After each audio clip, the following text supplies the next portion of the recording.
नमस्कार। मैं मंजरी शुक्ला आप सबके सामने आज किस्सा गोई कार्यक्रम में अपनी दो कहानियाँ लेकर प्रस्तुत हुई हूँ। और इसके लिए सबसे पहले मैं त्रिलोकनाथ पांडे जी को धन्यवाद देना चाहूँगी, जिन्होंने मुझे कार्यक्रम में अपनी कहानी सुनाने का अवसर प्रदान किया।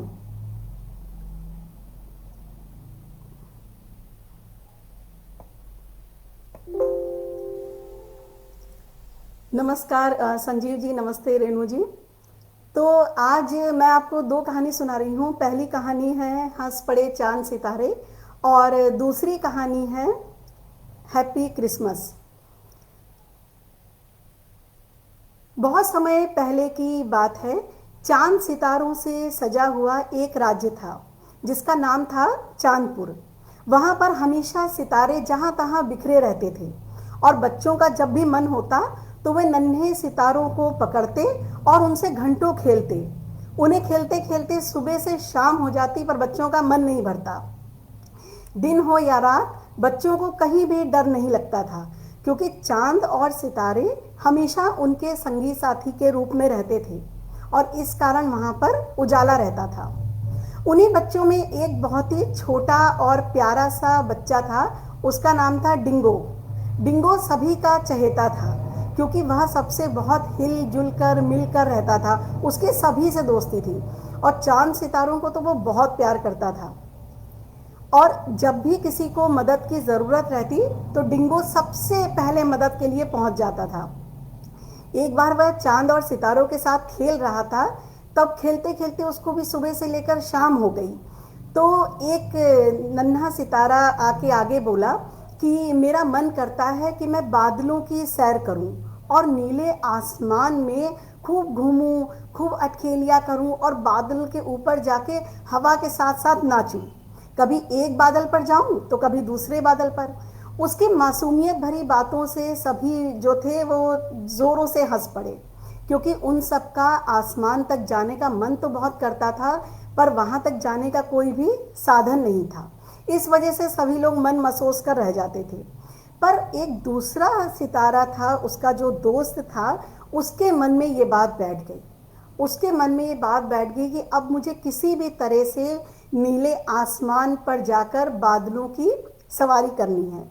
तो एक दिन वह चुपके से डिंगो के घर चला गया और बहुत ही दुखी होते हुए बोला कि तुम मुझे आसमान की एक बार सैर करा दो। मेरा बहुत मन करता है कि मैं बादलों में बैठ के उड़ूं।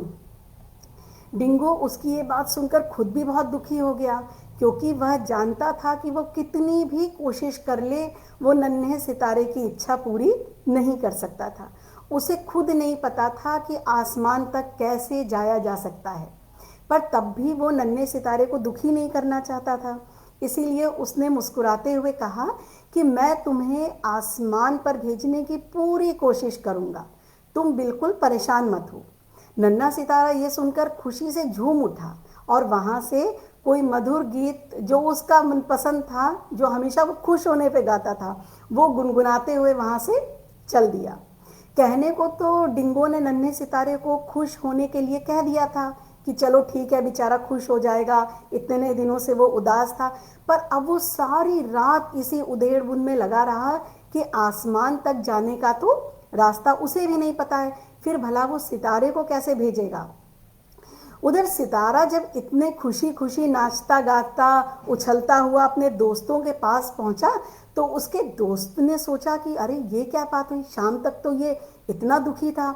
तो वह नन्हे सितारे के पास गए और नन्हे सितारे के पास जाकर उन्होंने पूछा कि भाई तुम इतना मुस्कुरा क्यों रहे हो, इतना गा क्यों रहे हो, शाम तक तो तुम बहुत दुखी नजर आ रहे थे।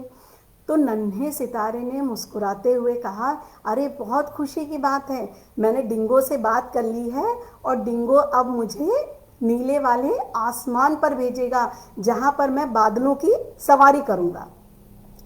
ये देखकर जो बाकी सितारे थे वो सब भी बहुत खुश हो गए, सबका मन मचल उठा और वे सब डिंगो के पास दूसरे दिन सुबह सुबह पहुंच गए और बोले कि हमें भी आसमान में जाना है, जब नन्हा सितारा जाएगा तो हम भी जाएंगे उसके साथ में। डिंगो ने ये सोचा ही नहीं था कि सारे के सारे सितारे और यहाँ तक कि चांद वो भी आसमान में जाने के लिए जिद करने लगेगा। वो सबको एक साथ देख के घबरा गया और उसने कहा अच्छा अच्छा ठीक है, मैं तुम सब लोगों को आसमान में भेज दूंगा। ये कहने के बाद वो जंगल में चला गया। जंगल में जाकर डिंगो एक पेड़ के नीचे बैठ गया और उपाय सोचने लगा, पर उसके दिमाग में कोई युक्ति नहीं आई। वो समझ ही नहीं पा रहा था कि भला धरती से वो आसमान पर जाए तो जाए कैसे। धीरे धीरे रात गहराने लगी और चारों ओर अंधेरा छा गया। आज पहली बार जंगल में उसे डर लग रहा था, क्योंकि उसके साथ हमेशा तो चांद सितारे होते थे। इस कारण वहां पर रोशनी फैली रहती थी, चांद होता था इसलिए चांदनी फैली रहती थी, पर उनके नहीं होने से आज चारों तरफ अंधेरा छाया हुआ था।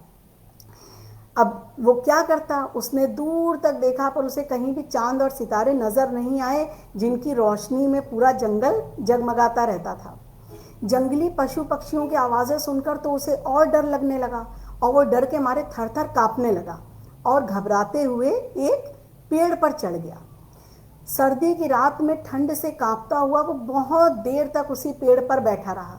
देखते देखते आधी रात गुजर गई। उधर चांद और सितारे डिंगो को नहीं देख पाने के कारण बहुत परेशान हो चुके थे और वो चारों तरफ ढूंढ रहे थे। उन लोगों ने बहुत आवाज लगाई, सब सितारे आपस में बोले पता नहीं डिंगो कहाँ चला गया है। चांद ने भी बोला अरे वो कहाँ चला गया, रोज तो हमारे साथ खेलता है। और ये देखते हुए वो जो थे वो उन लोगों ने सब तरफ उसको ढूंढना शुरू किया। ढूंढते ढूंढते चांद और सितारे उसी जंगल में जा पहुंचे। तभी चांद ने कहा कि मुझे ऐसा लगता है कि जो डिंगो है वो पक्का इसी जंगल में कहीं खो गया है। ये सुनकर एक सितारा टिमटिमाता हुआ बोला हाँ, और हम सब भी तो यहाँ हैं एक साथ, तो वहाँ तो बहुत अंधेरा होगा। ये सुनते ही सब परेशान हो गए और अपने दोस्त डिंगो की चिंता करने लगे और सब दौड़ते भागते लुढ़कते पुढ़कते जंगल की ओर चल दिए। उधर जो डिंगो था वो बेचारा पेड़ पर अभी भी चढ़ा हुआ था और जब वो उसके कुछ समझ में नहीं आ रहा था कि वो करे तो क्या करे, अब उतरे तो कैसे उतरे। थोड़ी देर बाद क्या हुआ, डिंगो को बड़ा आश्चर्य हुआ क्योंकि पेड़ जो था वो जादुई पेड़ था और वो पेड़ महीने में एक दिन, जिस दिन सारा आखिरी तारीख होती थी महीने की, उस तारीख को वो पेड़ क्या करता था, ऊंचा होना शुरू हो जाता था और आसमान तक पहुंच जाता था। उस रात भी ऐसे ही हुआ। आधी रात जब गुजर गई तो डिंगो पेड़ पर बैठे बैठे थक गया और उसने उतरना चाहा तो डर के मारे उसकी चीख निकल गई। उसकी आंखें आश्चर्य से फैल गई क्योंकि पेड़ तो बहुत ऊंचा हो चुका था। अब वो बेचारा डिंगो इतना डर गया, उसने जोर जोर से आवाजें लगानी शुरू करी। वो चिल्लाने लगा, पर भला जंगल में उसकी आवाजें कौन सुन रहा था। पर तभी वहां से सितारे और चांद निकले। उन लोगों ने सुना कि अरे ये तो डिंगो की आवाज आ रही है और वे तुरंत उसकी ओर दौड़े। उनके आते ही चारों तरफ रोशनी छा गई, सब तरफ जगमगाहट हो गई और पेड़ को ऊंचा देखकर तो वे सभी आश्चर्यचकित रह गए। उन्होंने देखा कि पेड़ की सबसे ऊंची डाली पर जो था वो कौन बैठा था, डिंगो बैठा था और जो अब करीब करीब आसमान के नजदीक पहुंच रहा था। तभी अचानक नन्हा सितारा ताली बजाते हुए बोला, अरे डिंगो तो बिल्कुल नहीं डर रहा है, बल्कि वो तो हम सबको नीले आसमान पर पहुंचाने के लिए बुला रहा है। ये सुनते ही सबके चेहरे खुशी से खिल उठे और वे मन ही मन डिंगो की हिम्मत की तारीफ करने लगे। बस फिर क्या था, चांद ने सबको एक के बाद एक करके, जितने वहां पे सितारे थे, सबको पेड़ पर चढ़ाना शुरू कर दिया। एक एक एक एक करके एक डाली पर एक सितारा बैठ गया, दूसरी डाली पर दूसरा सितारा बैठ गया। इस तरह करते करते वो जो पेड़ था उस पर सारे सितारे चढ़ गए और आखिरी में चांद भी आराम से जाकर पेड़ की एक डाली पर बैठ गया। पेड़ अब तो आराम से धीरे धीरे धीरे ऊंचा होता चला जा रहा था। थोड़ी देर बाद वहां पर रुई के खूबसूरत भावों से जो थे वो बादल नजर आने लगे और उन बादलों के टुकड़ों को देखकर सितारे और चांद इतना खुश हो गए कि वो तुरंत पेड़ से उन पर कूद गए। डिंगो ने जब सबको बादलों के ऊपर तैरते हुए देखा, कूदते हुए देखा, मस्ती करते देखा तो वो बहुत खुश हुआ। सारी रात वो लोग यही करते रहे। आखिर सुबह हो गई तो जब सूरज की लाल किरणों से आसमान जगमगाने लगा तो पेड़ वापस पृथ्वी की तरफ आने लगा। डिंगो मुस्कुराते हुए बोला, चलो हम सब अब वापस धरती पर चलते हैं। ये सुनकर सभी सितारे उदास हो गए। उनका बिल्कुल मन नहीं कर रहा था कि वो धरती पर आए और उन्होंने आने से मना कर दिया। चांद बोला, अब तुम भी हमारे साथ यहीं पर रहो ना, हमारे बादलों के पास रहेंगे हम लोग। क्या करोगे तुम धरती पे जाके? तुम तो हमारे सबसे अच्छे दोस्त हो, सबसे प्यारे, आखिर तुम्हारे ही कारण तो हम यहाँ पर आए हैं। पर डिंगो हंसते हुए बोला कि वो हमेशा उनसे मिलने इस पेड़ पर चढ़कर आता रहेगा और उन्हें रोज रात में धरती से देखेगा, क्योंकि रात में उसकी मम्मी चिंता करेंगी और डिंगो को घर में नहीं पाकर परेशान हो जाएंगी। ये सुनकर सभी सितारों के साथ साथ चांद भी खुशी से दमकने लगा और तेज चमकने लगा कि डिंगो जो उनका दोस्त है वो उससे मिलने हर महीने को आया करेगा। और उन सभी ने डिंगो से ये वादा लिया कि तुम जो है कभी हम लोगों को भूलना मत और रोज हमें नीचे से देखना, हम भी तुम्हें यहाँ से देखा करेंगे। तभी से चांद और जो आप लाखों सितारे देखते हो वो सारे के सारे आसमान में जाकर रहने लगे। और हाँ, वो अपने दोस्त डिंगो को कभी नहीं भूले, क्योंकि उन्हीं के कारण तो, उसी के कारण तो वे जो जितने थे सारे के सारे आसमान तक पहुंचे थे। तो ये थी मेरी कहानी हंस पड़े चांद सितारे। अब मैं, जैसे कि आप सब जानते हैं, दिसंबर के महीने में क्रिसमस आता है। सब बच्चों को खास तौर से बहुत एक्साइटमेंट होता है, सेंटा की ड्रेस लेना, क्रिसमस ट्री सजाना। तो इस पर मैंने एक कहानी लिखी है, हैप्पी क्रिसमस। कहानी का नाम तो हैप्पी क्रिसमस है, पर लिखते वक्त बहुत जगह मैं भावुक हुई हमेशा की तरह। तो मैं आपको ये सुनाती हूँ। क्रिसमस का त्यौहार नज़दीक आ रहा था। चारों तरफ हल्की हल्की गुलाबी ठंड के साथ साथ सबको बहुत खुशी का एहसास हो रहा था। बाजार के बीचों बीच बैठा माइकल सोच रहा था कि अगर आज भी उसे कोई काम नहीं मिला तो वो रात का खाना कैसे खाएगा। सड़क के एक कोने में वह चुपचाप बैठकर सड़क पर आने जाने वाले सभी लोगों को देख रहा था। पर उसे ये देखकर बहुत अच्छा लग रहा था कि वे सभी खुश थे, सभी के चेहरे चमक रहे थे, सभी मुस्कुरा रहे थे और आपस में बातचीत कर रहे थे। वे सभी हंस बोल रहे थे, ठहाके लगा रहे थे। माइकल खुद तो दुखी था, पर वो लोगों के मुस्कुराते हुए चेहरे को देखकर खुश था। उसे सुकून था कि चलो बाकी सब लोग खुश हैं। उसने सोचा कि अगर उसका भी कोई दोस्त होता तो वो उसे अपनी दिल की बातें बता सकता था, उसके साथ कम से कम बैठकर अपना सुख दुख बांट सकता था।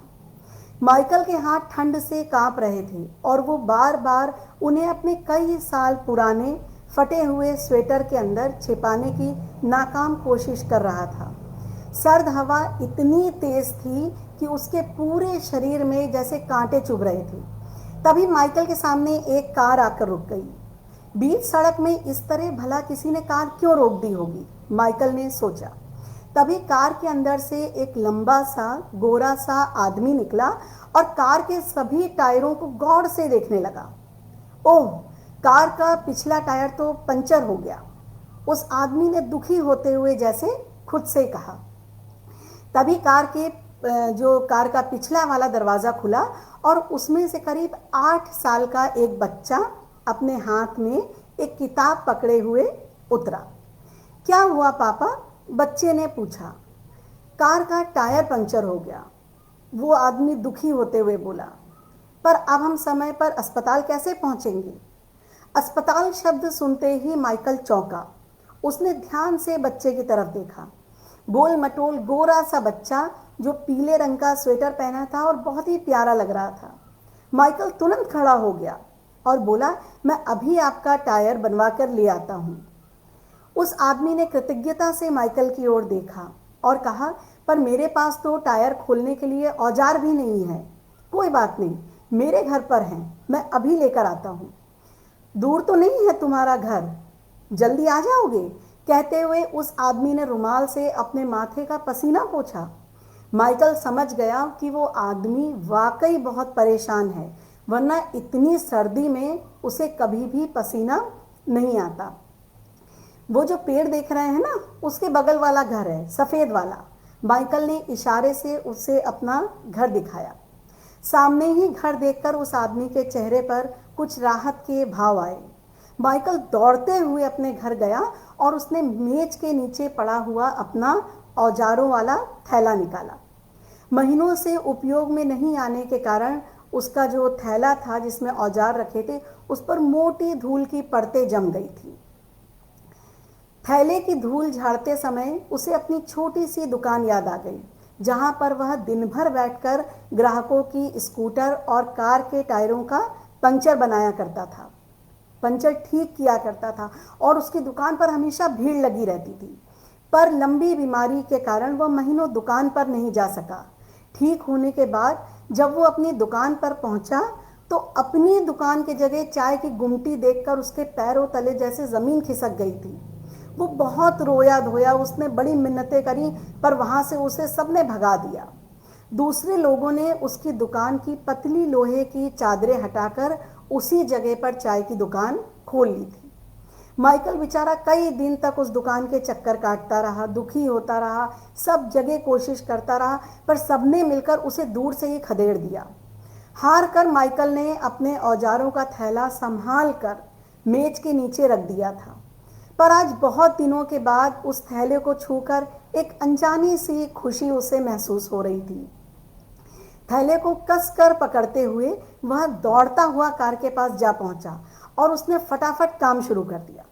कुछ ही देर में उसने पंचर वाले टायर को कार से अलग किया और उसे पास की ही एक दुकान से ठीक करवा कर ले आया। माइकल बहुत खुश था। उसे पूरा विश्वास था कि उसने इतनी मेहनत और लगन से काम किया है, इसीलिए उसे आज बहुत अच्छे पैसे ज़रूर मिल जाएंगे। उसने सोचा कि आज तो वो ब्रेड के साथ एक छोटा सा केक भी खरीदेगा। आखिर सिर्फ एक ही दिन तो बचा है क्रिसमस आने में। केक की याद आते ही और केक की खुशबू के बारे में सोचते ही उसके हाथों में जैसे फुर्ती आ गई और वो जल्दी जल्दी काम निपटाने लगा। कार वाला आदमी बार बार किसी से फोन पर बात करके किसी महिला का हालचाल ले रहा था।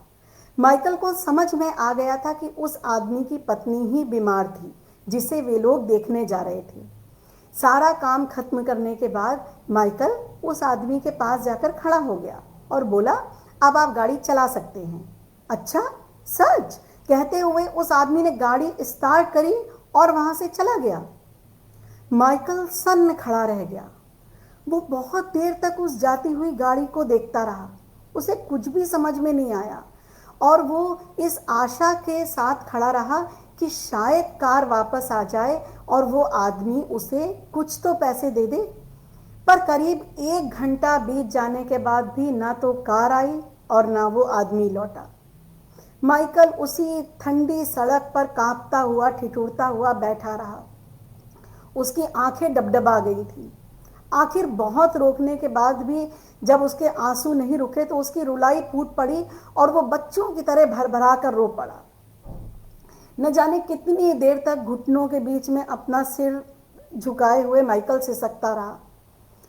आखिर जब वो रोते रोते थक गया, उसकी आंखों में जलन होने लगी, तो आंसू पोंछते हुए उसने सोचा कि वह भूखा प्यासा होते हुए भी 2 घंटे से लगातार सिर्फ इसलिए काम कर रहा था कि उसे कुछ पैसे मिल जाएंगे तो वो कम से कम रात का खाना खा सकेगा। माइकल ने चुपचाप अपना थैला उठाया और बहुत सारी बातें सोचते हुए वह सड़क के किनारे चलने लगा। चलते चलते वो बहुत दूर निकल गया। काफ़ी दूर जाने पर उसे एक 10-12 साल का बच्चा दिखा जो अपनी साइकिल के साथ एक किनारे खड़ा हुआ था। इतनी सुनसान सड़क पर अंधेरे में अकेले बच्चे को देखकर उसे बहुत आश्चर्य हुआ और वह उसके पास जा पहुंचा। स्ट्रीट लाइट की दूधिया रोशनी में माइकल ने सिर झुकाए उस बच्चे को देखा और पूछा, ये तुम इतनी अंधेरी रात में, इतनी ठंड में यहाँ पर अकेले क्या कर रहे हो? उस लड़के ने अपना चेहरा ऊपर उठाया। उसकी आंखें लाल हो रही थीं और चेहरा आंसुओं से तरबतर था। आंसुओं से तरबतर चेहरे पर माइकल के पूछते ही जैसे रुलाई फूट पड़ी। अरे क्या हो गया? कहते हुए माइकल ने तुरंत उसके आंसू पोंछे, पर लड़के की रुलाई रुकी नहीं रही थी। वह रूंधे गले से बोला, मैं घर जाने की जल्दी में ये गड्ढा नहीं देख सका था और साइकिल सहित इस बड़े से गड्ढे में गिर पड़ा। और ये कहते हुए उस बच्चे ने, उस लड़के ने अपना एक हाथ आगे कर दिया।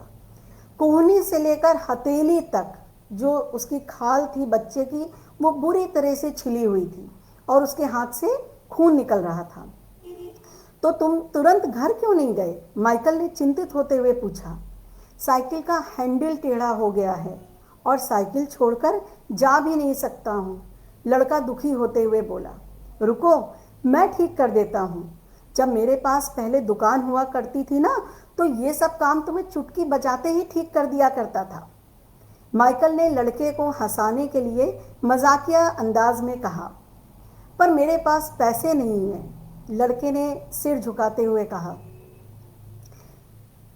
माइकल ने उसकी तरफ डबडबाई आंखों से देखा और कहा, पैसे तो मेरे पास भी नहीं हैं। और ये कहते हुए माइकल का गला भर आया। लड़का मुस्कुरा दिया। देखते ही देखते माइकल ने साइकिल ठीक कर दी और कहा, अब तुम जल्दी से घर जाओ, सब लोग तुम्हारी चिंता कर रहे होंगे। लड़का बहुत खुश हो गया। वो माइकल से कुछ कहना चाहता था, पर वह कुछ भी नहीं बोल सका और दौड़ते हुए माइकल के गले लग गया। माइकल के कुछ भी समझ में नहीं आया। उसका मन भर आया और उसके मुंह से निकल गया, हैप्पी क्रिसमस। हैप्पी क्रिसमस कहते हुए लड़का मुस्कुराया और तेजी से साइकिल के पैडल मारते हुए चला गया। माइकल मुस्कुराते हुए तब तक उस लड़के को देखता रहा जब तक उसकी साइकिल सफ़ेद कोहरे में छिप नहीं गई। माइकल ने अपना सारा सामान समेटकर थैले में रखा और सोचा कि चलो, जो होता है अच्छे के लिए ही होता है। कोई बात नहीं अगर उस आदमी ने मेरे पैसे नहीं दिए, कम से कम इसी बहाने वो अपना थैला लेकर इस ओर निकला और उस लड़के की मदद हो सकी, वरना इस अंधेरी सर्द रात में वो बेचारा बच्चा न जाने कब तक भूखा प्यासा खड़ा रहता। भूख से माइकल को याद आया कि उसने तो सुबह से कुछ भी नहीं खाया था। अब तो पैसे भी नहीं थे। जो थोड़े बहुत पैसे थे वो उसने पंक्चर वाले को दे दिए थे। वो सिर नीचा किए हुए चुपचाप अपने घर की तरफ चलने लगा। दरवाज़ा खोलते ही उसके पैरों से कुछ टकराया। उसने हड़बड़ाते हुए तुरंत लाइट जलाई तो देखा कि एक सुनहरे रंग का लिफाफा जमीन पर पड़ा हुआ था। इतना सुंदर लिफाफा, माइकल बुदबुदाया। उसने तुरंत उसे खोलकर देखा तो उसमें 100-100 के कई नोट जो थे वो बिखर कर गिर पड़े। इतने सारे पैसे! माइकल के हाथ कांप उठे और वह धड़ाम से जमीन पर ही बैठ गया। लिफाफे के अंदर से एक सफेद रंग का कागज निकलकर जमीन पर गिर गया। माइकल ने धीरे से उसे उठाया और खोला। माइकल को कुछ नहीं दिखाई दिया। वह धीरे से उठा और उसने नोट संभालकर मेज पर रखे और बल्ब के नीचे जाकर खड़ा हो गया। माइकल ने कागज पढ़ना शुरू किया। मैं उस समय तुम्हारी मेहनत के पैसे नहीं दे पाया। तुमने बिना कहे मेरी मदद करी। उसका उपकार मैं अपना सब कुछ देकर भी चुका नहीं पाऊंगा। बहुत कम ऐसे लोग होते हैं जो खुद आगे बढ़कर दूसरों की मदद करते हैं। मेरी पत्नी हॉस्पिटल में भर्ती है और मैं उसे ही खून देने के लिए जा रहा था। अगर तुम समय पर मेरी सहायता नहीं करते तो आज न जाने क्या हो जाता। डॉक्टर से बात करते समय मैं इतना परेशान हो चुका था कि गाड़ी ठीक होने की बात सुनते ही मैं अस्पताल भागा। तुम्हारी ही वजह से आज मेरी पत्नी की जान बची है। मैं और मेरा बेटा लौट कर आए थे और बहुत देर तक बैठे भी रहे, पर तुम घर पर नहीं थे। क्रिसमस पर मैं अपने बेटे के साथ तुमसे मिलने आऊँगा। तुम्हारा दोस्त अमित। पत्र खत्म करते हुए माइकल की आंखों से 2 बूंद आंसू के गिर पड़े और वह चर्च की ओर चल दिया, उस बीमार बच्चे की मां के लिए प्रार्थना करने के लिए। तो ये थी मेरी कहानी हैप्पी क्रिसमस।